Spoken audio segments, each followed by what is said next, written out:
വൈഫും 2 പെൺകുട്ടികളുമാണ്. ഒരാൾക്ക് 13 വയസ്സായി, ഒരാൾക്ക് 7 വയസ്സായി. നമ്മളിപ്പം പ്രോപ്പർ ലണ്ടൻ തന്നെയാണ്. ഞാൻ ഫോർഡിലാണ് വർക്ക് ചെയ്യുന്നത് ഇവിടെ ഇപ്പോ. എൻ്റെ ശരിക്കില് കള്ളുകുടി എന്ന് പറയാനുള്ള സ്റ്റാർട്ടിങ് നാട്ടിൽ തന്നെയായിരുന്നു. നാട്ടില് ഒരു 18, 19 വയസ്സ് സാധാരണ എല്ലാവരും തുടങ്ങുന്ന പോലെ ആദ്യം രുചിച്ചു നോക്കി. ഏഹ് പിന്നെ അങ്ങോട്ട് കുറച്ച് കുറച്ച് കുടിച്ചു. ഒരു ഹാഫൊക്കെ മേടിച്ച് ഒരു പെഗ് അടിച്ച് ഛർദ്ദിച്ചു. അങ്ങനെയൊക്കെയായിരുന്നു സ്റ്റാർട്ടിങ് എല്ലാരെയും പോലെ തന്നെ. നാട്ടിൽ നിന്നൊന്നും അധികം അങ്ങനെ കുടിച്ച് കൂതറയായിട്ടൊന്നുമില്ല. എന്നാലും എല്ലാ ദിവസവും കുടിക്കുമായിരുന്നു. അച്ഛനോടുള്ള ഒരു ബഹുമാനം കൊണ്ട് അച്ഛന്റെ മുമ്പിൽ കുടിച്ചിട്ട് പോവുക, കുടിച്ചിട്ട് നാട്ടില് കച്ചറയാക്കുക, അങ്ങനെ പോലീസ് കേസോ അങ്ങനത്തെ ഒരു ഇതും എന്റെ ഭാഗത്ത് ഉണ്ടായിട്ടില്ല. അങ്ങനെ മൊത്തം ഒരു കുടിയൻ എന്ന് പറഞ്ഞാൽ നാട്ടിലെ മൊത്തം പേരെടുക്കുന്ന ആളാണല്ലോ. അപ്പൊ അങ്ങനത്തെ സംഭവങ്ങളൊന്നും നാട്ടിന്ന് എന്നെ പറ്റിയിട്ടുണ്ടായിട്ടില്ല. അപ്പൊ അതൊരു അതൊരു പ്ലസ് പോയിന്റ് അല്ല ശരിക്ക്. എന്തായാലും അങ്ങനെയുള്ള ഒരു പേരുദോഷം അച്ഛന് വരുത്തിച്ചില്ല. അച്ഛനും അങ്ങനെ വീട്ടിലെ അച്ഛനും ഏട്ടന്മാരും അങ്ങനെയൊന്നും കുടിക്കുന്നവര് നല്ലോണം കുടിക്കുന്നവരൊന്നുമല്ല. ഇടയ്ക്ക് ഇങ്ങനെ ഒരു കമ്പനിക്ക് അങ്ങനെയൊക്കെ അടിക്കുന്നല്ലാതെ ഒരു നല്ല കുടിയന്മാര് നമ്മുടെ കുടുംബത്തിലേ ഇല്ലായിരുന്നു. എനിക്ക് തോന്നുന്നു ഞാനായിരിക്കും ഏറ്റവും വലിയ കുടിയൻ നമ്മുടെ കുടുംബത്തിലെ. അങ്ങനെ നാട്ടിൽ നിന്ന് അങ്ങനെയൊക്കെ ആയി. നാട്ടില് കുറച്ച് ഒരു ചെറിയ കമ്പനിയൊക്കെ ഉണ്ടായിരുന്നു. ഹോളോ ബ്രിക്സ്, ഇന്റർലോക്ക് അങ്ങനെയുള്ള കമ്പനിയൊക്കെ ഉണ്ടായിരുന്നു. അവിടെയൊക്കെ അവിടുന്ന് ഓരോ വർക്ക് കഴിഞ്ഞ് വരുമ്പോഴും ജോലിക്കാരും നമ്മളെല്ലാം ജോലിക്കാരെ പോലെ തന്നെ ഞാനും നല്ലപോലെ പണിയെടുക്കും. അവരൊന്നിച്ച് തന്നെ എടുക്കും. അപ്പോ അതൊക്കെ ഓരോ വർക്ക് കഴിയുമ്പോഴും ഓരോ പാർട്ടി എന്നുള്ള രീതിയിലും അങ്ങനെയുള്ള ആയി വളർന്നു എല്ലാ ദിവസവും വേണം എന്നുള്ള രീതിയിലായി. എല്ലാ ദിവസവും വേണമെന്ന് ചെറിയ ഒരു രസത്തിനെങ്കിലും വേണം എന്ന രീതിയിൽ കുടിച്ചുകൊണ്ടിരുന്നു. പിന്നെ 2009 ആ കാലഘട്ടത്തില് സൗദിയിലേക്ക് പോയി. സൗദിയില് ദമാമില് ദമാമ് ആ ഭാഗത്തായിരുന്നു. അവിടുന്ന് പിന്നെ റിഗിലും അങ്ങനെയുള്ള ആയി. അവിടുന്ന് കുറച്ച് അവിടെ കിട്ടാൻ വലിയ പാടായതുകൊണ്ട് പിന്നെ വാറ്റ് അങ്ങനെ അതും അധികം അങ്ങനെ കുടിച്ചിട്ടില്ല. കുറച്ച് അതിന്റെ ടേസ്റ്റും അതൊന്നും പിടിക്കാത്തതുകൊണ്ട് അതും അങ്ങനെ ഒരു ശീലം എന്നുള്ള രീതിയിലേക്ക് പോയിട്ടില്ല. ശരിക്ക് അത് പിന്നെ അത് കഴിഞ്ഞ് നാട്ടിലേക്ക് പോയി. പിന്നെ ഇങ്ങോട്ട് വന്നു. 2011 ലാസ്റ്റ് ആകുമ്പോ ഞാൻ യുകെയിലേക്ക് വന്നു. യുകെയിലേക്ക് വന്നപ്പോ ഇതിന്റെ ലഭ്യത കൂടി. ജോലിയും എല്ലാം പെട്ടെന്ന് തന്നെ ആയി. ജോലി കുറച്ച് ശമ്പളം എല്ലാം കുറച്ച് നല്ല രീതിയിലുള്ള ശമ്പളവും അതെല്ലാം ആയി. അപ്പൊ ഇതിനകത്ത് വാങ്ങിക്കുന്നതിനും കുടിക്കുന്നതിനും വൈഫായാലും ആദ്യം ഒന്നും പറഞ്ഞിരുന്നില്ല. നിങ്ങളിങ്ങനെ കുടിക്കില്ലാന്നോ അങ്ങനെയൊന്നും പറഞ്ഞിരുന്നില്ല. അപ്പൊ അത് ഞാനൊരു വളമായി കരുതി. നമ്മള് ഇൻവെർണസ് സ്കോട്ട്ലാൻഡിലായിരുന്നു ഫസ്റ്റ് വന്നത്. സ്കോട്ട്ലാൻഡ് എന്ന് പറഞ്ഞാൽ സ്കോട്ട്ലാൻഡിന്റെ തലസ്ഥാനം എഡിൻബറയാണ്. എഡിൻബറയിൽ നിന്ന് ഏകദേശം 200 മൈലോളം ഉണ്ട് ഞാൻ താമസിക്കുന്ന സ്ഥലത്തേക്ക്. അത്രയും ഉൾനാടായിരുന്നു, ഒരു റിമോട്ട് ഏരിയ. അവിടുന്ന് തന്നെ ഷോപ്പിങ്ങിന് വരണമെങ്കിൽ തന്നെ ഒരു 70 മൈലോളം വരണം. വലിയ ഈ ടെസ്കോ സൂപ്പർ മാർക്കറ്റ്സ് അങ്ങനെയെല്ലാം വരണമെങ്കിൽ. അവിടത്തേക്ക് ഷോപ്പിങ്ങിന് വരുമ്പോ തന്നെ ഒരു കുപ്പി ഒന്നോ രണ്ടോ കുപ്പി ഒന്നും വാങ്ങിക്കഴിഞ്ഞാൽ വൈഫൊന്നും അങ്ങനെ ഒരു റെസ്ട്രിക്ഷൻസ് ഒന്നും ഉണ്ടായിരുന്നില്ല. ഞാൻ അങ്ങനെ അങ്ങ് കുടിച്ച് കൂത്താടുന്ന ടൈപ്പ് അല്ലാത്തതുകൊണ്ടായിരിക്കാം. ഞാൻ പക്ഷെ ആ സമയത്ത് തന്നെ ചെറിയ ചെറിയ കുടി ഇങ്ങനെ തുടങ്ങിയിരുന്നു. അവിടെ നല്ല തണുപ്പുവാ. അങ്ങനെ തുടങ്ങി. അതിങ്ങനെ പോയിക്കൊണ്ട് ഷോപ്പിങ്ങിന് പോയാൽ ഒരു കുപ്പി വാങ്ങുന്നതിന് ഒരു കുപ്പിയോ 2 കുപ്പിയോ വാങ്ങും. അത് വരും. അത് ആ ഷെൽഫിന്റെ മേലെ തന്നെ ഉണ്ടാവും. അവിടുന്ന് ആവശ്യത്തിന് ഇപ്പൊ ഭക്ഷണം കഴിക്കുമ്പം എന്താന്നെല്ലാം പറഞ്ഞിട്ട് അങ്ങനെ കുടിക്കും. ഈ 2 ഫുള്ള് തീരുന്ന ആ സമയമാകുമ്പോഴേക്ക് ഞാൻ വേറെ ബ്ലാക്കിൽ ഒരു 5-6 എന്റെ വൈഫ് കാണാതെ 5-6 കുപ്പി ഞാൻ എന്റെ വൈഫ് കാണാതെ കുടിക്കുമായിരുന്നു. ആദ്യം അതിനകത്ത് നിന്ന് കുടിക്കും. അപ്പൊ കുടിച്ചു എന്നറിയും.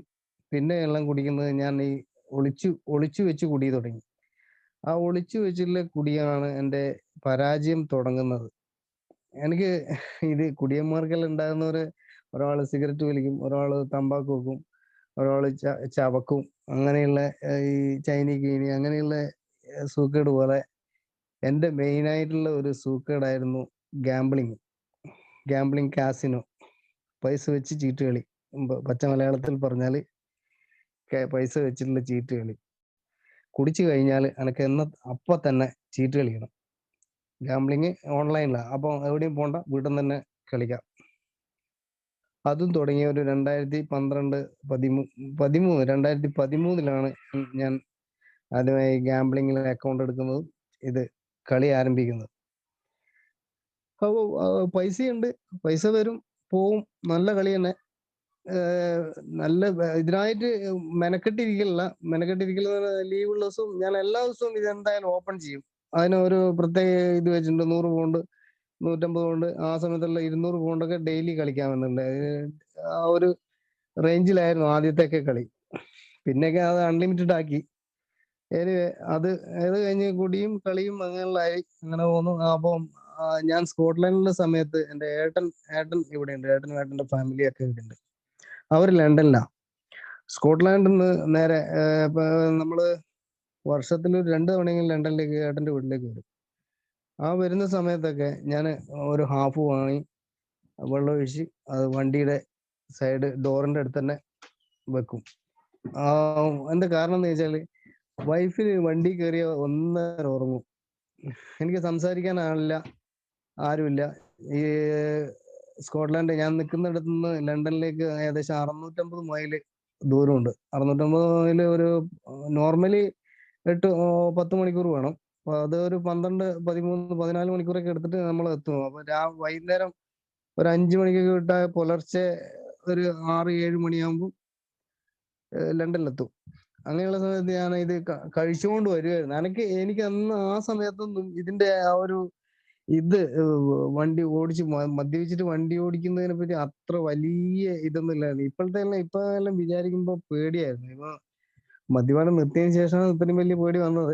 നിർത്തിയല്ല, മാറ്റി വെച്ചതിന് ശേഷം. അങ്ങനെയൊക്കെ ഉണ്ടായിരുന്നു. നമ്മള് അഹങ്കരിക്കല്, എനിക്കൊന്നും പറ്റൂല, എനിക്കൊന്നും കിട്ടൂല എന്നുള്ള രീതിയിലുള്ള അഹങ്കാരം, അതൊക്കെ ഉണ്ടായിരുന്നു. അതുപോലെ സ്കോട്ട്ലാൻഡിലേക്ക് തിരിച്ചു പോകുമ്പോൾ അങ്ങനെ തന്നെയായിരുന്നു. ഒരു കുപ്പി വാങ്ങി വെക്കും, അടിച്ചടിച്ചു പോകും, ചോദിച്ചു പോവാന്ന് പറഞ്ഞ പോലെ. അങ്ങനെയൊക്കെ ആയിരുന്നു.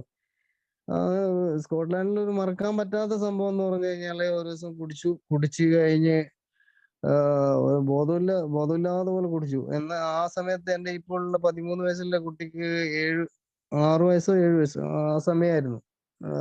ഇളയ കുട്ടി ഉണ്ടായിട്ടില്ല, ആയില്ലായിരുന്നു. 7 വർഷം 8 വർഷം മുമ്പേ. എന്നിട്ട് ഒരു ദിവസം കുടിച്ചു കഴിഞ്ഞ് എന്തോ ദേഷ്യം വന്നു. ദേഷ്യം വന്നപ്പോ ഞാൻ വൈഫിനെയും കുട്ടീനെയും വീട്ടിൽ നിന്ന് പുറത്താക്കി. അവിടെ മൈനസ് ആണ്. ആ സമയത്തൊക്കെ -4, -5 ഡിഗ്രി ഒക്കെ ആയിരുന്നു. അവരാണെങ്കിൽ ഒരു പ്രോപ്പർ ആയിട്ടുള്ള ഒരു ഡ്രസ്സും ഉണ്ടായിട്ടില്ല. അങ്ങനെ അവരെ പുറത്താക്കി. ഞാൻ വാതിലടിച്ച് ഞാൻ പിന്നെയും ഒത്തിരി കുടിച്ചു എന്ന് തോന്നുന്നു. എനിക്ക് അതൊന്നും ശരിക്കും ഓർമ്മയില്ല. പിന്നെ അങ്ങ് ഉറങ്ങിപ്പോയി. ഞാന് ഒരു 2-2.5 മണിക്കൂർ കഴിഞ്ഞിട്ടുണ്ടാവും. ഏകദേശം ഒരു 8-9 മണിയാകുമ്പോൾ പുറത്താക്കി. പിന്നെ ഒരു 10-11 മണിക്ക് ഞാൻ പെട്ടെന്ന് ഞെട്ടി എഴുന്നേറ്റ് നോക്കിയപ്പോ പെട്ടെന്നൊന്നും മനസ്സിലായില്ല. പിന്നെ മേലോട്ട് റൂമിലേക്ക് കയറി പോകാൻ നോക്കുമ്പോ എനിക്ക് പെട്ടെന്ന് ഓർമ്മ വന്നത്, ഞാനിങ്ങനെ പുറത്താക്കിയിട്ടുണ്ടല്ലോ.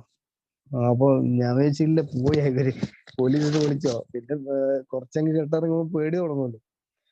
അപ്പൊ പോയി നോക്കുമ്പോ തൊട്ടപ്പുറത്തെ ബസ് സ്റ്റോപ്പിൽ ഇരിക്കുകയും തണുത്ത് വിറച്ച് മരച്ചിട്ട്. ഞാന് കണ്ടപ്പോ കുട്ടീനെയും അങ്ങനെ ഇങ്ങനെ കണ്ടപ്പോ എനിക്ക് അങ്ങ് മനസ്സിലങ്ങ് എന്താ പറയണ്ടേ, ഇന്ന് മുതൽ നിർത്തി എന്ന് പറഞ്ഞത് ഞാൻ ഫസ്റ്റ് 2015, 2014, 15 ആ സമയത്താണ് ഞാൻ ഇനി കുടിക്കൂല എന്ന് മനസ്സിൽ പ്രാർത്ഥിച്ച ഈ സംഭവത്തിന് ശേഷം. പിന്നെ അതിന്റെ ചൂട് കുറച്ച് നാളങ്ങ് അങ്ങനെ ഉണ്ടായിരുന്നു. പിന്നെ ആദ്യം തുടങ്ങി. അത് ഒരു മാസമൊക്കെ, ഒരു 15-20 ദിവസമൊക്കെ കുടിക്കാതെ നിന്നു. പിന്നെ ആദ്യം തദൈവ പണ്ടത്തെ പോലെ തന്നെ ആയി. പിന്നെ അത് കഴിഞ്ഞ് ഇവിടത്തേക്ക് വൈഫിന് ഇവിടെ പഠിക്കാനുള്ള ഒരു ഓപ്പർച്യൂണിറ്റി കിട്ടി. അപ്പൊ അങ്ങനെ നമ്മൾ ലണ്ടനിലേക്ക് മൂവ് ചെയ്തു. ലണ്ടനിലേക്ക് മൂവ് ചെയ്തതിന് ശേഷം പിന്നെ ഇവിടെ കമ്പനിയായി. എനിക്ക് ജോലി ഇവിടുത്തെ തന്നെ ജോലി കിട്ടി. നമ്മൾ പഠിച്ച ആ ഒരു ഫീൽഡിലേക്ക് തന്നെ ജോലി വന്നു. അപ്പോൾ വരുമാനം കുറച്ചുകൂടെ കൂടി. അങ്ങനെയൊക്കെ ആകുമ്പോൾ എന്റെ ചീട്ട് കളി ഇതിന് സമാന്തരമായിട്ട് പാരലായി പോയിക്കൊണ്ടിരിക്കേണ്ടതായിരുന്നു. ചീട്ട് കളി എന്ന് പറഞ്ഞാൽ എനിക്ക് കുടുംബത്തിനേക്കാളും ഒരു അറ്റാച്ച്മെന്റ് എനിക്ക് എന്റെ ചീട്ട് കളിയോടും ഈ ഗാംബ്ലിങ്ങും കാസിനോ അതിലായിരുന്നു എന്റെ ശ്രദ്ധ മുഴുവൻ. എപ്പോഴും അത്യാവശ്യത്തിന് എപ്പോഴും പൈസ കാണും. ആ സമയത്തൊക്കെ നല്ല ടേൺ ഓവർ, ഓരോ മാസം വരുന്ന ടേൺ ഓവർ വലിയ വലിയ ടേൺ ഓവർ ആയിരുന്നു. അപ്പോൾ ക്രെഡിറ്റ് കാർഡെല്ലാം അപ്ലൈ ചെയ്യുന്ന ആ സമയത്ത് തന്നെ ക്രെഡിറ്റ് കാർഡ് റെഡിയാണ്. ക്രെഡിറ്റ് കാർഡ് വരുന്നതിന് മുമ്പ് തന്നെ അതിനകത്ത് പൈസ എടുത്ത് കളി തുടങ്ങും. അങ്ങനെയൊക്കെ ആയി കുറെ കുറെ നാളങ്ങനെ പോയി. ഇതിനൊരു അന്ത്യം ഉണ്ടാവുമല്ലോ. ഞാൻ അന്നേരം തന്നെ കാൽക്കുലേഷൻ നമ്മുടെ ഏകദേശം തെറ്റാൻ തുടങ്ങിയിരുന്നു. ലണ്ടനിലേക്ക് വരുമ്പോ തന്നെ കാൽക്കുലേഷനിലും തെറ്റെന്ന് പറഞ്ഞാൽ ഈ ക്രെഡിറ്റ് കാർഡ് അടക്കുന്നത് തിരിച്ചടവ് അതുപോലെ തന്നെ വൈഫ് ഇവിടെ പഠിക്കുമ്പോൾ ഉള്ള അതിന്റെ ചെലവ്, അതിന് പുറമെ എന്റെ സാലറി കൊണ്ട് ഈ വലിയ ലണ്ടനിലൊക്കെ ഭയങ്കര റെന്റ് കൂടുതലാണ്. അതും എല്ലാം മെയിൻറ്റെയിൻ ചെയ്യുന്ന ആ കൂട്ടത്തില് കുറെ രണ്ടോ മൂന്ന് ക്രെഡിറ്റ് കാർഡ് ശരിക്കും ഡ്യൂ തന്നെയായി. ഇവിടെ ക്രെഡിറ്റ് കാർഡ് ഡ്യൂ ആവുകയെന്ന് പറഞ്ഞാൽ നമ്മളെ ക്രെഡിറ്റ് സ്കോർ നഷ്ടപ്പെടുക, അങ്ങനെയൊക്കെ ചെയ്ത് കഴിഞ്ഞാല് ഭാവിയിലേക്ക് വളരെ ബുദ്ധിമുട്ടാണ് ഓരോ കാര്യം ചെയ്യാൻ. അങ്ങനെയൊക്കെ നടന്നുകൊണ്ടിരുന്ന അപ്പൊ തന്നെയാണ് എന്റെ മെയിൻ ആയിട്ടുള്ള കുടിയും അങ്ങനെ കൂടിക്കൂടി വന്നു. കൂടിക്കൂടി വന്നു പറഞ്ഞാല് ആളെ മറച്ച് മറിച്ച് അറിയാതെ കുടിക്കുക. എന്റെ മുഖം, എന്റെ ഫേസെല്ലാം ഏകദേശം ഒരു ഫുള്ള് കുടിയനെ പോലെ തന്നെയാണ്. ആരും കുടിച്ചിട്ടില്ലെങ്കിലും നീ രണ്ടെണ്ണം ഇട്ടിട്ടുണ്ട് എന്ന് പറയുന്ന ആ ഒരു മുഖത്തിന്റെ ഷേപ്പ് അങ്ങനെയാ. അതുകൊണ്ട് പിന്നെ രണ്ടെണ്ണം അടിച്ചിട്ട് പോയാലും ആള് പറയും ഇവന്റെ മുഖം അങ്ങനെ തന്നെയാണ്, അല്ലാതെ കുടിച്ചിട്ടല്ലാന്ന് പറയും. കുടിച്ചാലും അങ്ങനെ തന്നെ, കുടിച്ചിട്ടില്ലെങ്കിൽ അങ്ങനെ തന്നെ. അതുകൊണ്ട് ആ ഒരു രീതിയിൽ ദൈവം സഹായിച്ചിട്ടുണ്ട് എനിവേ. പിന്നെ അതുകൊണ്ട് ശരിക്കുള്ള കുടി തുടങ്ങിയത് ഇപ്പോ ഈ ലോക്ക്ഡൌൺ വന്നതിന് ശേഷമാണ്. ഈ ലോക്ക്ഡൌൺ വന്ന് മാർച്ച് 20 ഇവിടെ ലോക്ക്ഡൌൺ ആക്കി. 2020 നമ്മുടെ കമ്പനിയൊക്കെ ഓഫായി. നമുക്ക് 80% സാലറി കിട്ടും. സുഖം. എന്റെ വീടിന്റെ അപ്പുറത്തും ഇപ്പുറത്തും രണ്ട് മൂലക്കും 2 ഷോപ്പുണ്ട്. ആ ഷോപ്പ് എല്ലാ ദിവസവും രാവിലെ 9 മണി മുതൽ രാത്രി 11:30 വരെ തുറക്കും. ഏത് മദ്യം വേണമെങ്കിലും അവിടെ ഉണ്ട്. എല്ലാ ദിവസവും ഓരോ ഫുള്ള് വെച്ചിട്ട് അപ്പുറത്ത് ഒരു ദിവസം അപ്പുറത്ത് പോകും, ഒരു ദിവസം ഇപ്പുറത്ത് പോകും. അങ്ങനെ മാറി മാറി 60 ദിവസം, മെയ് 20 വരെ ലോക്ക്ഡൌൺ ആയിരുന്നു. മെയ് 20 വരെയും അങ്ങനെ തന്നെ കുടിച്ചു എന്നുള്ളതാണ്. ഞാൻ ചിലപ്പോ ഏതെങ്കിലും ഒരു ദിവസമോ 2 ദിവസമോ വിട്ടിട്ടുണ്ടെങ്കിൽ മാത്രം ഒരു ദിവസം ഒരു ഫുള്ള് എന്നുള്ളത് ഒരു കണക്ക് പോലെ, അല്ലെങ്കിൽ 2 ഹാഫ്, ഒരു റുട്ടീൻ പോലെ ആയിരുന്നു അത്. അതങ്ങനെ അങ്ങനെ പോയി. അപ്പൊ ശരീരത്തിനൊക്കെ ഏകദേശം ഒരു രാവിലെ മൂത്രമൊഴിക്കുമ്പോഴെല്ലാം ഒരു വേദനയും ആ കാര്യമെല്ലാം വരുന്നുണ്ടായിരുന്നു. അതിനു മുമ്പേ തന്നെ നമ്മൾ കമ്പനിയിലേക്ക് പോകുമ്പോൾ അവിടെയുണ്ട് 2-3 മലയാളി ഫ്രണ്ട്സ് നമ്മളെ. നമ്മൾ ഈ അസംബ്ലിങ് ലൈനിലായതുകൊണ്ട് അടുത്തൊന്നും ആളുണ്ടാവില്ല. അതുകൊണ്ട് നമുക്ക് സംസാരിക്കാനും പിടിക്കാനും നമ്മൾ കാണിക്കുന്ന പോലെ തന്നെ ആരും ചെക്ക് ചെയ്യാനും അങ്ങനെയൊന്നും വരത്തില്ല. അത് നമ്മൾ മുമ്പേ തന്നെ ഈ കോക്കിന്റെ കുപ്പിയിലാക്കിയിട്ട് ഒരു ഫുള്ളൊക്കെ കൊണ്ടുപോയി അത് ഒക്കേഷനലി ഫ്രൈഡേ വരുമ്പോ അങ്ങനെ ഏതെങ്കിലും ലീവിന്റെ മുന്നിലത്തെ ദിവസം മാത്രമേ അങ്ങനെയൊക്കെ പോവുള്ളൂ. പിന്നെ ഈ മെയ് 20 ശേഷം എല്ലാ ദിവസവും പോകുമ്പോൾ ഈ കുപ്പി, ഒരു എക്സ്ട്രാ കുപ്പി കൊണ്ടുപോകുക തുടങ്ങി. ഈ വീട്ടിൽ നിന്ന് കുടിക്കുന്ന ഒരു ഫുള്ള്, മൊത്തത്തിൽ ഒരു ഫുള്ള് 1.5 ലിറ്ററിന്റെ കോക്കിലാക്കി കൊണ്ടുപോകും. ഞാനും അവനും കൂടെ കുടിക്കും. അത് ഒരു ഒരു ഭയങ്കര കുടി എന്നുള്ള ആ ഒരു ബോധം എനിക്ക് വന്നു. ഇത് എവിടെ എത്തില്ല. ഒന്നാമത് സാമ്പത്തികമായിട്ട് അത് ചീട്ടുകളി വേറെ, കുടി വേറെ. കുടി ഒരു ഭാഗത്തും പൂർവാധികം ഭംഗിയായിട്ട് നടക്കുന്നു. അതുപോലെ തന്നെ കുടിച്ചു വന്നിട്ടുള്ള ഈ ഗാംബ്ലിങ് ഓൺലൈനിൽ കയറി ഇത് ഫോണിൽ തന്നെ നമുക്ക് എല്ലാം ചെയ്യാം. അപ്പൊ ഫോണിൽ നോക്കി ഫേസ്ബുക്ക് നോക്കിയിരിക്കുന്നതൊന്നും അങ്ങനെ എന്തെങ്കിലും വിചാരിക്കുന്നു. ആരും അങ്ങനെ ഇതാകത്തില്ല. ഞാൻ കുടിച്ചു കഴിഞ്ഞിട്ടുണ്ടെങ്കിൽ ഞാൻ ഒരു വലിയ സംഭവം എന്റെ തന്നെ വിചാരം. ഞാൻ ഒരു 5.5 അടി പൊക്കെ ഉണ്ടാവും. അത്രേ ഉള്ളൂ. 163 162 സെന്റിമീറ്റർ ഉള്ളൂ. കുടിച്ചു കഴിഞ്ഞാൽ എന്റെ വിചാരം ഞാൻ വലിയ ആളായി, ഒരു ബാഹുബലിയായി എന്നാണ് എന്റെ വിചാരം. ആ ഒരു നടപ്പും അത് ഇതെല്ലാം. അതുപോലെ തന്നെ ഓരോ പരിപാടിക്ക് പോയി കഴിഞ്ഞാൽ ഇവിടെ ഇവിടെ എന്ന് പറഞ്ഞാല് ഫ്രണ്ട്സിന്റെ ബർത്ത്ഡേ, വെഡിങ് ആനിവേഴ്സറി, അങ്ങനെ ഓരോ ഞായറാഴ്ചയും വെള്ളിയാഴ്ചയും ശനിയാഴ്ചയും എല്ലാം വെള്ളിയാഴ്ച വൈകുന്നേരം മുതൽ ഞായറാഴ്ച വരെയും എന്തെങ്കിലും ഫംഗ്ഷൻ ഉണ്ടാവും. ആരുടെയെങ്കിലും ബർത്ത്ഡേയോ അല്ലെങ്കിൽ ഒന്നുമില്ല, നമ്മൾ എന്തെങ്കിലും ആയിട്ട് ആക്കും. എന്തെങ്കിലും പരിപാടി ആക്കും. നാട്ടിലുള്ള ആരുടെയും ബർത്ത്ഡേ നമ്മൾ ആഘോഷിച്ചത് ആഘോഷിക്കുന്നതെന്ന് പറഞ്ഞാൽ ഈ കള്ളുപിടിക്കാൻ വേണ്ടിയുള്ള ആഘോഷമാണ്. അതും ഒരു വഴിക്ക് നടന്നു. ആ ഒരു അതുപോലെ തന്നെ ഓരോ പരിപാടിക്ക് പോയാല് അവിടെ അവിടെ ചെണ്ടയാ ഞാൻ അവിടെ പോയിട്ട് ഞാൻ ആടുന്ന തൂ തൂറൂലെന്നുള്ളു, തൂറി അലമ്പാക്കി എന്നെല്ലാം പറയുന്നില്ല, അതുപോലെ അലമ്പും കേസ് കേട്ട് ഇടക്കെല്ലാം അനീഷ് അനീഷ് വന്നിനോ എന്ന് ചോദിക്കുന്ന ആ ഘട്ടത്തിൽ വരെ ആയി. അനീഷ് ഉണ്ടോ ഞാൻ ഇല്ല എന്നെല്ലാം പറയുന്ന ആ ഘട്ടത്തിൽ വരെ ആയിട്ടുണ്ടെന്നാണ് എനിക്ക് തോന്നുന്നത്. ഞാൻ സ്വന്തം എന്നെ പറ്റി ഞാൻ അനലൈസ് ചെയ്യുമ്പോൾ എനിക്ക് അങ്ങനെ തോന്നുന്നത്. എന്റെ ആ ഒരു കളി അങ്ങനെയൊക്കെ കുറച്ച് നാൾ അങ്ങനെ പോയി. എനിക്ക് എന്റെ വൈഫ് അവരൊക്കെ അനുഭവിക്കുന്നു. വൈഫും കുട്ടികളെയും കൊണ്ടാ പോവാ. പോയി കഴിഞ്ഞ് ഞാനിങ്ങനെ അലമ്പ് കളിച്ച് അവരുടെ മുമ്പെന്നല്ലോ അവരെല്ലാരും ചിരിക്കും. ഞാൻ എന്ത് കളിച്ചാലും അവർ ചിരിക്കും. അവർ ചിരിക്കുന്നതൊക്കെ എന്നെ ആക്കിയിട്ടില്ല ചിരിക്കാമെന്ന് ഞാനിപ്പോഴാണ് മനസ്സിലാക്കുന്നത്. ആ സമയത്തൊക്കെ എന്റെ വൈഫും കുട്ടികളും അനുഭവിച്ച ആ ഒരു വേദനയും ആ ഒരു ഇൻസൾട്ടിങ് എല്ലാം ഞാൻ എന്റെ മനസ്സിൽ ഭയങ്കരമായിട്ട് എനിക്ക് കുറ്റബോധം തോന്നി. ഞാൻ ആ സമയത്തല്ല, ഇപ്പം ഇതിലൊക്കെ കഴിഞ്ഞപ്പോ തന്നെ ഞാൻ ഒരുപാട് തവണ ഓരോന്ന് ഓർമ്മിച്ചിട്ട് ഞാൻ സോറി പറയാറുണ്ട്. അതുപോലെ തന്നെ ഞാൻ കള്ളു കുടിച്ച് കഴിഞ്ഞാൽ വൈഫിനെ ഈ പഠിക്കുന്നിടത്തേക്ക് പഠിക്കാൻ ഈ ഡ്യൂട്ടിക്ക് പോകുന്ന സ്ഥലത്തേക്ക് കൊണ്ടുപോകില്ല. അതുപോലെ കൂട്ടാൻ പോവില്ല. നല്ല തണുപ്പത്തൊന്നും ഞാൻ ചില സമയത്ത് കൂട്ടാൻ പോവില്ല. കൂട്ടാൻ പോയിട്ടുണ്ടെങ്കിൽ തന്നെ ആ സമയത്ത് അവൾ ഇറങ്ങി വന്നിട്ടില്ലെങ്കിൽ ഞാൻ കൂട്ടാതെ വരും. ഞാൻ ആ സമയത്തൊക്കെ മദ്യം വണ്ടിയിൽ ഉണ്ടാവും. മദ്യപിച്ചിട്ടായിരിക്കും ഏർലി മോർണിംഗില് പല്ല് തേക്കുന്നതിന് മുമ്പേ ഞാൻ കുടിക്കും. ഈ ഒരു പറ്റിയ ശനിയാഴ്ച ഞായറാഴ്ച അങ്ങനെയുള്ളതാണെങ്കിൽ ആ സമയത്ത് കുടിക്കും. ഈ ഈ സമയത്ത് ഈ മാർച്ച് 20-ന് ശേഷം എന്ന് പറഞ്ഞാൽ എല്ലാ മോർണിംഗിലും ഞാൻ 6 മണിക്കാണ് കമ്പനി സ്റ്റാർട്ട് ചെയ്യുന്നത്. 5:30 എന്റെ വീട്ടിൽ നിന്ന് വിട്ടാൽ മതി. 5:30 കോഫി കുടിക്കുന്നതിന് പകരം ഞാൻ ഒരു പെഗ് എടുത്തിട്ട് പോയി കോക്കിന്റെ അകത്ത് വെച്ച് സാധനം ഇട്ടിട്ട് ഞാൻ പോവാം. അതൊക്കെ എനിക്ക് ഓർക്കുമ്പോൾ തന്നെ എനിക്ക് ഇപ്പം പറയല. കാരണം ലൈസൻസ് ഒന്നും ഇല്ലെങ്കിൽ ഇവിടെ ജീവിക്കല് എന്ന് പറഞ്ഞാൽ വളരെ ബുദ്ധിമുട്ടാണ്. വണ്ടി ഇല്ലാതെ ഒരു കാര്യം നമുക്കിവിടെ നടക്കത്തില്ല. അങ്ങനെ പോയി മാർച്ച്, ഏപ്രിൽ, മെയ്, ജൂൺ ജൂലൈയിൽ ആകുമ്പോൾ ഏകദേശം ശരീരം ആ ഒരു അങ്ങനെ ആയി കഴിഞ്ഞ് ഓഗസ്റ്റ് ഫസ്റ്റ് ആകുമ്പോ എനിക്ക് തോന്നി എനിക്ക് നിർത്തിയേ പറ്റൂ. എന്തെന്നായാലും ഇത് നിർത്തണം. റീസെന്റ് തന്നെ നമുക്കിത് ചെയ്യണം. ചെയ്തിട്ടില്ലെങ്കിൽ ശരിയാവില്ല എന്നുള്ള ഒരു ബോധം ഞാൻ തന്നെ വളർത്തിയെടുത്തു. അല്ലാതെ ഞാൻ ആരെയും കണ്ടില്ല. ആരും എന്നോട് പറഞ്ഞതുമില്ല. ആരും എന്നോട് പറഞ്ഞില്ല പറഞ്ഞാൽ എന്റെ ഏട്ടനൊക്കെ പറഞ്ഞു, നിന്റെ ഇവിടുന്ന് എന്നാ ചെയ്യുന്ന ബോഡി എന്നാ ചെയ്യുന്ന ഇവിടെ എവിടെയാ കൊടുക്കുന്നത് അല്ല. ഞാൻ ബോഡി ഓൾറെഡി ഞാൻ ഇവിടെ ഇത് കൊടുത്തിട്ടുണ്ടായിരുന്നു.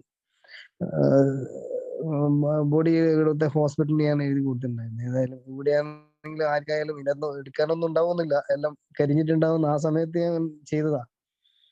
എന്തായാലും അത് അങ്ങനെ ചെയ്തിട്ടുണ്ട്. ഞാൻ പറഞ്ഞ ഈ ബോഡിയെല്ലാം ഇവിടെ തന്നെ ഇത് ചെയ്തിട്ടുണ്ട്. അതിന്റെ ബാക്കി കാര്യമൊന്നും നോക്കണ്ടെന്ന് പറഞ്ഞു. ഞാൻ ഈ ദേഷ്യത്തിലും ഈ കള്ളു കുടിച്ചു കഴിഞ്ഞാൽ ദേഷ്യത്തിലും കാര്യത്തിലാണ് പറയുന്നത്. അവന് ഏട്ടനും ഭയങ്കര വിഷമായിരുന്നു. എല്ലാവർക്കും എന്നെ കുറിച്ച് ഓർത്തിട്ട് ഭയങ്കര വിഷമായിരുന്നു. ഞാൻ അതുപോലെ തന്നെ കുടിച്ചു കഴിഞ്ഞ് വന്ന് ചീത്തപുള്ളി എന്ന് പറഞ്ഞ എന്റെ മക്കളുടെ ഇപ്പൊ ഈ 12-13 വയസ്സായ പെൺകുട്ടിയുടെ മുമ്പിൽ നിന്നെല്ലാം ഞാൻ തെറി എന്ന് പറഞ്ഞ പച്ചത്തെറി, നിഘണ്ടുവില്ലാതെ തെറിയാ ഞാൻ വിളിക്കുക. ഞാൻ അതെല്ലാം ഓർത്ത് ഞാൻ ഇപ്പോൾ സങ്കടപ്പെടുന്നു. ഞാൻ വൈഫിനോടൊക്കെ ഒരുപാട് തവണ സോറി പറഞ്ഞു. ഞാൻ ഇത്രയും പറഞ്ഞില്ലെന്നുണ്ട്. എന്നിട്ടും ഞാൻ ഇന്നലെയൊക്കെ തെറി വിളിച്ചിട്ടുണ്ട്. അത് വേറെ കാര്യം. മുമ്പേ ആ കള്ളു കുടിച്ചിട്ട് വിളിക്കുന്ന വിളിയല്ല ഇപ്പം വിളിക്കുന്ന ഒരു സോഫ്റ്റും എന്തെങ്കിലും ഒരു കാര്യത്തിനുമാണ് എന്നുള്ള ആ ഒരു രീതിയിൽ എനിക്കത് ബോധ്യപ്പെടുന്നുണ്ട്. എനിക്കത് നിർത്തണമെന്നുണ്ട്. അത് ഞാൻ താമസിയാതെ എനിക്ക് അത് ഡെവലപ്പ് ചെയ്ത് നല്ല ഇത് കുറച്ച് കൊണ്ടുവരാൻ പറ്റും. അങ്ങനെ ഇരിക്കുമ്പോഴാണ് ഞാൻ ഓഗസ്റ്റ് 11-ന് ഞാൻ ഏട്ടന്റെ മോളുടെ ബർത്ത്ഡേ ഉണ്ട്. മാഞ്ചസ്റ്റർ സ്റ്റോക്കോണ്ട് നമ്മുടെ ബേസിന്റെ എല്ലാം വീടിന്റെ അടുത്തായിട്ട് വരും. അവിടെ ഞാൻ പോയി കുടിച്ച് കുടിച്ച് കൂതറയായി. കുടിച്ച് കൂതറാന്ന് പറഞ്ഞാൽ എത്രയാ കുടിച്ചതെന്നുള്ള ഒരു കണക്കുമില്ല. എന്റെ ജ്യേഷ്ഠന്റെ ഭാര്യ ചെറിയൊരു വീഡിയോ എടുത്തിട്ടുണ്ടായിരുന്നു. എന്റെ കുടീന്റെ ആ ഒരു സ്റ്റൈലും ഞാൻ അവിടുന്ന് കാണിച്ചു കൂട്ടിയ ആ കോപ്രായ നിരങ്ങള്. പുള്ളിക്കാരത്തി എന്നെ കാണിച്ചു. ഒരു വന്ന് 11 ഇത് കഴിഞ്ഞ് 12, 13 എന്നെ കാണിച്ചു തന്നു. എനിക്കൊരു സാധനം കാണണമെന്ന് വെച്ചിട്ട് അവരുടെ ഒരു 60 ഇഞ്ച് TV ഉണ്ട്. അതിനകത്തിട്ട് കാണിച്ചു തന്നു. എന്റെ ദൈവമേ! ഇനി ജീവിച്ചിരുന്നിട്ടെന്താ കാര്യം? ഇത്രയും ഇങ്ങനെ ഈ ഒരു ഭൂമിക്ക് ഭാരമായിട്ട് ഞാൻ ഇനി നിൽക്കുന്നില്ല. ഒന്നുകിൽ ഇത് നിർത്തണം, അല്ലെങ്കിൽ സ്റ്റോപ്പ്. അല്ലെങ്കിൽ ജീവിതം അവസാനിപ്പിക്കുന്നതിനെ പറ്റിയിട്ടുള്ള ആലോചിച്ചിട്ടുണ്ടായിരുന്നു. ഇതിനിടയിൽ ഞാൻ ഇടക്കിടയ്ക്ക് പറയായിരുന്നു ഞാൻ മരിക്കും മരിക്കും. അത് തന്നെയാണ് ആത്മഹത്യാ പ്രവണത എന്നെല്ലാം ഇതിനകത്ത് പറയുന്നത്. എനിവേ, എന്തായാലും അതും കഴിഞ്ഞ് ഓഗസ്റ്റ് 15 ഓഗസ്റ്റ് 14 മുതൽ 13 എടുത്ത് അവിടത്തേക്ക് ഏകദേശം ഒരു 2.5-3 മണിക്കൂർ ഡിഫറൻസ് ഡ്രൈവേ ഉള്ളൂ. 200 മൈല് അത്രേ ഉള്ളൂ. അപ്പൊ അവിടെ പോയി വന്നു. പിന്നെ ആദ്യം ഒരു ഫുള്ള് മേടിച്ചു. പിന്നെ ഒരു ഫുള്ള് ഹാഫും കൂടെ മേടിച്ചു. ഇത് കലാശക്കൊട്ട് എന്ന് പറഞ്ഞിട്ട്. അത് വാങ്ങി അത് കുടിച്ചു. 15 കുടിച്ചു. 15 കുടിച്ച് ഒരു പെഗ് അവിടെ മാറ്റി വെച്ച് കുടിച്ചിട്ട് ഇനി കുടിക്കുന്നില്ല എന്ന് പറഞ്ഞ് ഞാൻ നിർത്തി. കുടി നിർത്തിയതിന് ശേഷം കുടി നിർത്തി ഇപ്പൊ എങ്ങനെ ഞാൻ സ്വന്തം തന്നെ കുടി നിർത്തിയതിന് ശേഷമാണ് ഒരു 20-25 ദിവസം കഴിഞ്ഞിട്ടുണ്ടാവും. 25 ദിവസം കഴിഞ്ഞാൽ എൻ്റെ ഒരു കസിൻ ഉണ്ട്, രൂപേഷ് എന്നുണ്ട്. ആ രൂപേഷ് എന്നെ വിളിച്ചിട്ട് പറഞ്ഞു, എന്നെ അവരെ മുമ്പേ വിളിക്കുമായിരുന്നു, അനിഷേട്ടാ കുടി നിർത്തണം, അങ്ങനെ ആക്കണം ഇങ്ങനെ ആക്കണം എന്നെല്ലാം പറഞ്ഞു. ഈ രൂപേഷ് എവിടെ പോയിട്ട് ട്രീറ്റ്മെന്റിൽ നടത്തി കുടി നിർത്തിയ രൂപേഷ് എന്നോട് പറഞ്ഞു, അനീഷേട്ടാ ഇത് തുടർന്ന് പോകണമെങ്കിൽ നിങ്ങളൊരു കാര്യം ചെയ്യൂ, എന്ന് പറഞ്ഞിട്ടുള്ള സംഭവം ഉണ്ട്, ആൽക്കഹോളിക് അനോണിമസ്. നിങ്ങളൊന്ന് വെബ്സൈറ്റിലൊന്ന് അടിച്ചു നോക്ക്, നിങ്ങളുടെ അടുത്തെല്ലാം ഉണ്ടാവും മീറ്റിംഗ്, അതിനകത്ത് പങ്കെടുത്താൽ മതി പറഞ്ഞു. നിങ്ങൾ തൽക്കാലം ഒരു കാര്യം ചെയ്യ്, ഒരു ബ്ലൂ ജീൻസിന്റെ ഒരു ആപ്പ് ഡൗൺലോഡ് ചെയ്തിട്ട് ജ്വാല എന്ന് പറഞ്ഞൊരു ഗ്രൂപ്പ് ഉണ്ട്, ബിഗിനേഴ്സിനെല്ലാം പറ്റിയതാണ്. ആ ജ്വാലയിലേക്ക് പോട്. കൃത്യം 8 മണിക്കാണ് അടുത്ത മീറ്റിംഗ്. അതിൻ്റെ അകത്ത് ഒന്നുമില്ല, നിങ്ങളൊന്ന് ജസ്റ്റ് ഒന്ന് കയറി നോക്ക്, പറ്റുമെങ്കിൽ നിന്നാ മതി, അല്ലെങ്കിൽ പോയിക്കോന്നു. അപ്പൊ അവൻ പറഞ്ഞത് അതുപോലെ ഞാൻ കേട്ടു. ആദ്യം 1-2 ദിവസമെല്ലാം ഞാനും വിചാരിച്ചു ഇതെന്താണ് ഇവര് ഒരാളെ കാര്യം പറയുന്നത്, ചിരിക്കുന്നു, വയ്യ ഓരോ പ്രാർത്ഥനയും ചൊല്ലുന്നു പോന്ന്. ഓക്കെ, ഇത് എന്തായാലും ഞാൻ കുടിക്കുന്നില്ല എന്ന് തീരുമാനിച്ച സ്ഥിതിക്ക് ഞാൻ വിചാരിച്ചു ഇവരെല്ലാരെയും ഒന്നിച്ചു പോകുമ്പോ എനിക്കുണ്ടാകുന്ന ആ ഒരു കംഫർട്ട് സോൺ, ഞാൻ ഒരു കംഫർട്ട് സോണിലായി എന്നുള്ള ഒരു വിചാരം. പിന്നെ അതിനകത്ത് നിന്ന് ഓരോ ആളും വിളിക്കാൻ തുടങ്ങി. ഫസ്റ്റ് തന്നെ എന്നെ വിളിച്ചത് ഷിബുവേട്ടനാണ്. എന്നെ പുറത്തുനിന്ന് ഒരാൾ വിളിച്ചത് ഷിബുവേട്ടനാണ്. അത് ഞാൻ ഇന്നും ഓർക്കുന്നു, നന്ദിയോട് ഓർക്കുന്നു. ഞാൻ അന്നേരം ഡ്യൂട്ടിയിലായിരുന്നു. ഷിബുവേട്ടൻ ആദ്യം തന്നെ വിളിക്കുമ്പോൾ തന്നെ ഷിബുവേട്ടന്റെ ആ ഒരു സംസാരം ഒരു 10 വർഷമോ 15 വർഷമായിട്ട് അറിയുന്നത് പോലെയുള്ള ഒരു സംസാരം. എടാ നീ എന്ന് ഇടപെടുന്ന എങ്ങനെ അങ്ങനെ അത്രയും ക്ലോസ് ആയിട്ടുള്ള ഒരു സംസാരം കേട്ടപ്പോ തന്നെ എനിക്ക് തോന്നി ഇതിനകത്ത് കുറെ എന്തൊക്കെയുണ്ട് സംഭവങ്ങള്. അപ്പൊ തന്നെ ശിവയുടെ എനിക്ക് രണ്ടാളുടെ നമ്പർ അയച്ചു തന്നു. ഒന്ന് രതീഷ് ജോണോ ആയിരുന്നു, ഒന്ന് ആൻഡോ. ഇപ്പൊ ഇന്ന് നമ്മളെ മോഡറേറ്റർ ആയി നിൽക്കുന്ന ആൻഡോയും. അവർ രണ്ടുപേരെയും വിളിച്ചു. രണ്ടുപേരും അപ്പൊ തന്നെ മറുപടി പറഞ്ഞു, അനീഷ് ഭായി എന്ത് വേണമെങ്കിലും എന്തുണ്ടെങ്കിലും നമ്മളെ വിളിച്ചോ, നമ്മള് എല്ലാത്തിനും റെഡിയാണ് എന്നും പറഞ്ഞു.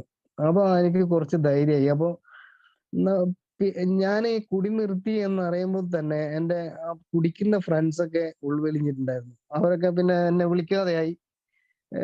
അവര് ഒരു കണക്കിന് എന്നെ ഒഴിവാക്കിയത് നന്നായി എന്ന് ഞാൻ തോന്നുന്നു. അല്ലെങ്കിൽ പിന്നെ ആദ്യം അവരെ കൂട്ടത്തിൽപ്പെട്ട് പിന്നെ ആദ്യം കുടിയും ആ ഭാഗത്തേക്ക് പോവായിരുന്നു. എന്തായാലും കൊറോണ വന്നതുകൊണ്ട് ഏറ്റവും കൂടുതൽ സന്തോഷിക്കുന്നത്, ഏറ്റവും കൂടുതൽ ആ ഒരു സന്തോഷവും ആ ഒരു സ്നേഹവും കുറെ ആളുടെ ആ ഒരു ഫ്രണ്ട്ഷിപ്പും അതൊക്കെ കിട്ടിയത് ഒരുപാട് ഒരുപാട് ഒരുപാട് പേര്, എത്രയാ, ഒരു 10-200 പേരുണ്ടാവും. നമുക്കിപ്പം എനിക്കിപ്പോ എന്റെ നമ്പറിൽ എയുടെ ഇതായിരുന്നു. അവരെല്ലാരും ഫ്രീക്വന്റ്ലി ഞാൻ കോണ്ടാക്ട് ചെയ്യുന്നുണ്ട്. ഒന്നില്ല മെസ്സേജും അയച്ചിട്ട് ഞാൻ അവരോട് ഹായ് പറയാറുണ്ട്. മിക്കവാറും നമ്പർ ഉള്ളവരുടെ ഒക്കെ ഞാൻ അങ്ങനെ ചെയ്യാറുണ്ട്. അങ്ങനെയൊക്കെ പോയിക്കൊണ്ടിരിക്കുമ്പോ ഇപ്പം ഇത് ജ്വാലയില് കേറി ഒരു മാസം, അപ്പോഴും ഏകദേശം ഒരു മാസം കഴിഞ്ഞ് അപ്പോഴും ഞാൻ എന്റെ ഗാംബ്ലിങ് നിർത്തിയിട്ടുണ്ടായിട്ടില്ല. ഞാൻ അത് തുടർന്ന് കൊണ്ടുപോകുന്നുണ്ടായിരുന്നു. അത് അത് എനിക്ക് വരുത്തി വെച്ച ഇതെന്ന് പറഞ്ഞാൽ വലിയ ബാധ്യതയായി എന്ന് പറഞ്ഞാൽ വലിയ ബാധ്യത ആയിട്ടുണ്ട്. അത് ഏഹ് ആ ആ ഇടക്കാണ് ഒരു സന്തോഷ് ഗോപാൽ എന്ന് പറഞ്ഞിട്ടുള്ള ജ്വാലയിലെ മോഡറേറ്റർ ഒരു ഷെയർ ചെയ്യുമ്പോൾ അദ്ദേഹത്തിന്റെ വായിന്ന് ഞാൻ കേട്ടു, മണി പവർ സെക്സ് ഇതിന്റെ ബാക്കിൽ നമ്മുടെ എഐയിൽ അവര് പോവാൻ ഒരു അതുമായിട്ടുള്ള ആ ഒരു മിംഗ്ലിങ് അതുണ്ടാവാൻ പാടില്ല, അങ്ങനെയൊക്കെയാണ് അതിന്റെ കാര്യങ്ങൾ അയാൾ ഷെയർ ചെയ്യുമ്പോൾ പറഞ്ഞതാണെങ്കിലും എനിക്കത് പെട്ടെന്ന് എന്റെ ആ ഒരു മനസ്സിലേക്ക് തട്ടി. ആ ഒരു ഷെയറിങ് ഇടനോടെ എനിക്ക് എനിക്ക് തോന്നി ഞാൻ ഈ പൈസേന്റെ പിറകിലാണല്ലോ പോകുന്നത്. ഈ പൈസേന്റെ പുറകെ പോയി പോയി ഞാൻ എത്ര പാട് പൈസ കളഞ്ഞു. അത് നാട്ടിൽ 8 മണിക്ക് തുടങ്ങി 10 മണിക്ക് അവസാനിക്കുന്ന അത് ഇവിടെ 2:30ക്ക് തുടങ്ങി 4:30ക്ക് അവസാനിക്കും. 4:30ക്ക് അവസാനിച്ച ഉടനെ തന്നെ ഞാൻ ലാഡ്ബ്രോക്സ് കാസിനോ, അതുപോലെ തന്നെ കോറൽ, അതുപോലെ തന്നെ പാഡി പവർ, എനിക്ക് 3 ഇതിന്റെ ഓൺലൈൻ അക്കൗണ്ട് ഉണ്ടായിരുന്നു. അപ്പൊ 3 ഓൺലൈൻ അക്കൗണ്ടും നോക്കി മൊത്തത്തിൽ എനിക്ക് 1,26,00,000 രൂപ ഓളം എനിക്ക് കളിച്ചിട്ട് പോയിട്ടുണ്ടായിരുന്നു ലോസ്റ്റ്. ഞാൻ മൊത്തം കാൽക്കുലേറ്റ് ചെയ്തു. കടലിൽ ചാടുമ്പോൾ എണ്ണി ചാടണല്ലോ, നമ്മളെ ഇൻവെന്ററി എടുക്കണല്ലോ. അതുപോലെ എടുത്തു നോക്കുമ്പോൾ ഇത്രയും പൈസ എനിക്ക് നഷ്ടപ്പെട്ടിട്ടുണ്ടായിരുന്നു. ഞാൻ അന്ന് അത് സ്റ്റോപ്പ് ചെയ്തു. അന്ന് സ്റ്റോപ്പ് ചെയ്തതിന് ശേഷം ഞാൻ ആ ഭാഗത്തേക്ക് തിരിഞ്ഞു നോക്കിയിട്ടില്ല. എനിക്ക് കുടീനെ ഞാൻ ഇപ്പോഴും ഞാൻ ആശ്വസിക്കുന്നത്, എനിക്ക് കുടീനെക്കാട്ടും കൂടുതൽ കുടിച്ചിട്ട് പൈസ കളഞ്ഞതിനെക്കാട്ടും ശരീരം പോയി എന്നുള്ളത് ഓക്കെ, അത്രയും അതിനേക്കാളും കൂടുതൽ ഞാൻ ഈ അധ്വാനിച്ച പൈസ മൊത്തം ഇതിനകത്തെ കൂടെ കളഞ്ഞു. അതിന്റെ അനന്തരഫലമായി ഞാൻ ഒരു വീട് എടുക്കാൻ വേണ്ടി നോക്കി. ഈ കളിച്ചിട്ട് ഈ ക്രെഡിറ്റ് സ്കോറും അത് ഇതെല്ലാം കളഞ്ഞത് കൊണ്ട് എനിക്ക് ആ വീട് കിട്ടാതെ, വീടിന്റെ ലോണ് സാങ്ഷൻ ആകാതെ വന്നു.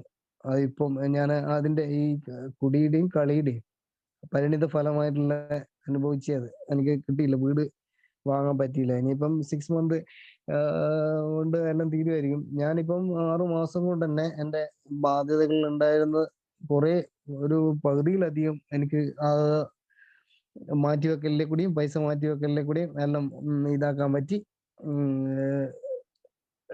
സേവിങ് എന്ന് പറഞ്ഞിട്ടില്ലെങ്കിലും ഇപ്പൊ കടത്തിന്റെ മൊത്തം കടത്തിന്റെ എല്ലാം ഒരു പരിധി വരെ ഇപ്പൊ ചെറിയൊരു പൈസയേ ഉള്ളൂ. ഇപ്പൊ 2 മന്ത്സ് 3 മന്ത്സിന്റെ 2 മന്ത്സ് സാലറി മൊത്തത്തിൽ എടുത്താൽ തീരാവുന്ന ക്രെഡിറ്റ് മാത്രമേ ഉള്ളൂ എനിക്ക് എല്ലാത്തിലും കൂടിയിട്ട്.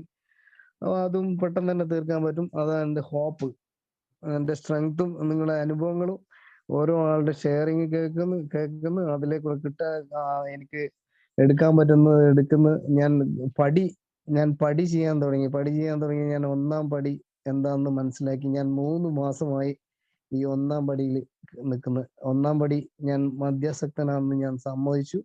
എന്റെ ജീവിതം അനിയന്ത്രിതമായി പോയി. ഞാൻ അത് സമ്മതിച്ച് ഞാൻ പടി ചെയ്യണം എന്നുള്ള ആ ഒരു ആഗ്രഹത്തിൽ നിൽക്കുവാണ്. ഇപ്പൊ 1-ാം പടിയിലാണ് ഞാനുള്ളത്. എന്തായാലും നിങ്ങൾ ഓരോരുത്തരെയും കൂട്ടിപ്പെടുത്താൻ ഈ ഫ്രണ്ട്ഷിപ്പ്, ആ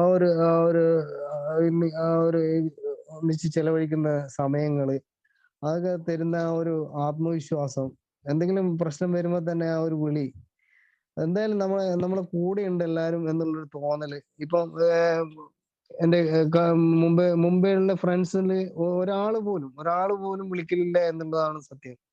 നാട്ടിൽ നിന്നായാലും നാട്ടിൽ പോയി അവിടുന്ന് അടിച്ച് പൊളിച്ച് നമ്മളിങ്ങോട്ട് വന്നു. പിന്നെ അവരുമായിട്ട് യാതൊരു കോണ്ടാക്റ്റും ഇല്ല. പിന്നെ നെക്സ്റ്റ് ടൈം പോയി കഴിഞ്ഞാൽ അവരുടെ കോണ്ടാക്ട് ഉള്ളു. അതുപോലെയല്ല ഇപ്പം ഇവർക്കൊന്ന് അൺലിമിറ്റഡ് സ്നേഹവും എല്ലാം അൺകണ്ടീഷണൽ ലവും ഇതിനെക്കാട്ടി കൂടുതൽ കിട്ടുന്ന ഒരു ഗ്രൂപ്പും ഒരു സ്ഥലവും ഉണ്ടാവില്ല എന്ന് ഞാൻ വിശ്വസിക്കുന്നു. എന്തായാലും ഈ കുട്ടിപ്പിടുത്തത്തിനും നിങ്ങളുടെ കൂടെ എന്നെയും കൂടെ സഞ്ചരിക്കാൻ വിടുന്നതിലുള്ള ആ ഒരു നന്ദിയും ഞാൻ സ്നേഹത്തോടെ ഓർക്കുന്നു. ഞാൻ എപ്പോഴും പറയാറുണ്ട്, ഹോണസ്റ്റി ഹൗ എന്തിനാണ് എങ്ങനെ ഒന്നേ ഉള്ളൂ, open mindedness, honesty, open mindedness, willingness, അതെല്ലാം നമുക്കുണ്ട്. നമുക്ക് ഒത്തൊരുമിച്ച് പോകാനും എന്നെയും കൂടെ നിങ്ങളെ ഒന്ന് കൂട്ടിപ്പിടിക്കണം. എന്തെങ്കിലും പ്രശ്നം വരുമ്പോൾ ഞാൻ ആരെങ്കിലും വിളിക്കും. ആരെങ്കിലും വിളിച്ചു കഴിഞ്ഞാൽ ഇതിനകത്ത് മോചനമുള്ളൂ. എനിക്ക് കള്ളുകൂടി പോലെ തന്നെ എന്റെ ഗാംബ്ലിങ്ങും ദുശീലങ്ങളെല്ലാം മാറ്റണമെന്നുണ്ട്. അങ്ങനെ എല്ലാ ദുശീലങ്ങളും മാറ്റി ഒരു നല്ല മനുഷ്യനായിട്ട് ഇനിയെങ്കിലും, എനിക്ക് 43 വയസ്സായി, ഇനിയെങ്കിലും അങ്ങോട്ട് എന്റെ മക്കളിപ്പം 6 മാസമായി, 192 ദിവസമായി ഇന്നേക്ക് അപ്പോഴും ഞാൻ സന്തോഷത്തോടെ നമ്മളെ ഫാമിലി എല്ലാവരും, ഞാനും വൈഫും 2 കുട്ടികളുമാണ് ഇപ്പോൾ ഇവിടെ ഉള്ളത്. അവരെല്ലാരും നല്ല ഹാപ്പിയിലാണ് നിൽക്കുന്നത്. ഒരു കുഴപ്പമില്ല. ഇപ്പൊ സ്നേഹം കിട്ടുന്നുണ്ട്. സ്നേഹം ഞാൻ കൊടുക്കുന്നുമുണ്ട്. അവർക്കൊന്നും ഇതുവരെ ഇല്ലാത്ത മനസമാധാനമുണ്ട്. പിന്നെ മൊത്തത്തില് സാമ്പത്തികമായിട്ടും സാമൂഹികമായിട്ടും സാംസ്കാരികമായിട്ട് കുറച്ച് കുറവാണ്. ഇപ്പോഴും ചീത്ത വിളി എന്ന് പറയുന്ന സംഭവം ഉണ്ട്. അതൊന്ന് കുറക്കാൻ വേണ്ടി നോക്കണം. അതിനും നിങ്ങളുടെ ഓരോ ആളുടെയും പടി ചെയ്യാൻ തുടങ്ങി കഴിയുമ്പോൾ അതൊക്കെ മനസ്സിലാവും. അതൊക്കെ നല്ലൊരു പരിഹാരം ഉണ്ടാവുമെന്ന് ഞാൻ വിശ്വസിക്കുന്നു. എന്തായാലും നിങ്ങളുടെ എല്ലാവരുടെയും കൂട്ടിപ്പിടുത്തത്തിനും നിങ്ങളുടെ ആ ഒരു സ്നേഹത്തിനും ഒരുപാട് നന്ദി. താങ്ക് യു സോ മച്ച് ആൻഡോ. Thank you. Thank you Aneesh ഭായ്. സോറി, എൻ്റെ ഇടയ്ക്ക് എനിക്ക്